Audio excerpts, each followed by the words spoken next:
সকালবেলায় ঘুম ভাঙলো ডেলিভারি বয়ের কল শুনে। উঠে দেখি মিন্ত্রা থেকে দুটো পার্সেল এসছে। এই দুটো ড্রেস আমি অর্ডার করেছিলাম আমার জন্মদিনের জন্য।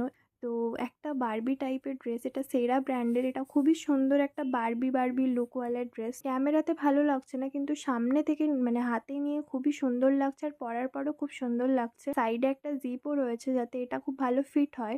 তো আমার একটু ছোট হচ্ছিল বাস্ট এরিয়াটা, সেজন্য দেখো চেনটা প্রপার লাগেনি।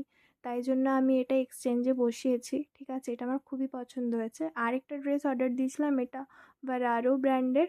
এটা তোমার একটা খুব সুন্দর ভেলভেটের মধ্যে মেরুনিশ, খুবই সুন্দর। খালি এটার একটাই ড্রব্যাক হচ্ছে যে এটার যে মানে বাস্ট এরিয়ার জায়গাটা না, ওখানে একটা পিন বা টেপ লাগাতে হবে। বাকি খুবই সুন্দর। তোমরা জানিও কোন ড্রেসটা পরলে আমাকে বেশি ভালো লাগবে, মানে কোনটা জন্মদিন অ্যাপ্রোপ্রিয়েট। আমার তো ওই বারবি টাইপের ড্রেসটাই বেশি পছন্দ হয়েছে। তোমাদের মতটাও জানতে চাই, প্লিজ কমেন্ট করে জানিও। Tata, bye bye.